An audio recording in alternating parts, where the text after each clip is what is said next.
रात के 2 बजे हैं, सारे लोग सो चुके हैं और आप छत को घूर रहे हैं और मस्तिष्क में एक ही सवाल, एक ही चेहरा, एक ही बात बार बार आ रहा है कि काश मैंने ऐसा कह दिया होता या अगर ऐसा हो गया होता। ये है ओवर थिंकिंग का पिंजरा। इस पिंजरे में फंसकर लाखों लोग रोज अपनी जीवन की शांति खो रहे हैं। सवाल यह है कि हमारा दिमाग एक ही बात को बार बार क्यों चबाता रहता है। ओवर थिंकिंग असल में हमारे दिमाग के सर्वाइवल सिस्टम से जुड़ा हुआ है। ये खतरे को पहचानता है और हमें तैयार करता है। प्रिमिटिव टाइम में जब होमो सेपियंस जंगल में थे तो वहां दिमाग का काम था खतरे को इमेजिन करना। जैसे अगर शेर आएगा तो क्या करना है, बाढ़ आएगी तो क्या करेंगे, या कोई और तरह की समस्या आएगी तो उसका समाधान क्या होगा। वहां से इस मस्तिष्क ने ओवर थिंकिंग के पूरे कॉन्सेप्ट को डेवलप किया और एक सिस्टम बनाया। लेकिन अब मनुष्य जंगल में नहीं, सोसाइटी में रहता है। उसके समक्ष चैलेंजेस अलग है। अगर आपको फ्यूचर को लेकर कोई अनसिक्योरिटी है या आपने ऐसा कोई काम किया है जिसके आने वाले कंसिक्वेंसेस एक्सपेक्टेड हैं, तो वहां पर ब्रेन का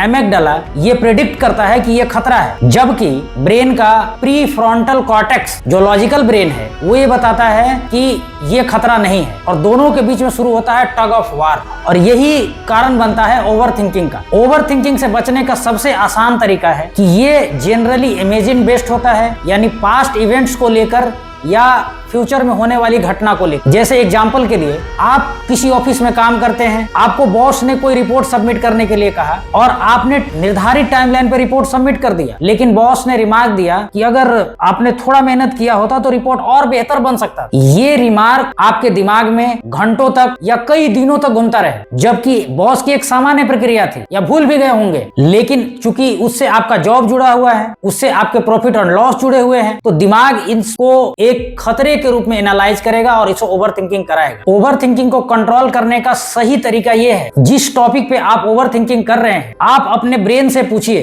कि क्या आने वाले 5 साल में ये हमारे लिए रेलेवेंट रहेगा, और 99% केस में आपको जवाब मिलेगा कि नहीं। जब आप प्रेजेंट में जीना सीख जाते हैं तो ओवर थिंकिंग ऑटोमेटिकली कम हो जाता है। अगर वीडियो पसंद आया हो तो इस वीडियो को लाइक कीजिए, चैनल को सब्सक्राइब कीजिए और अपने विचार कमेंट में साझा कीजिए।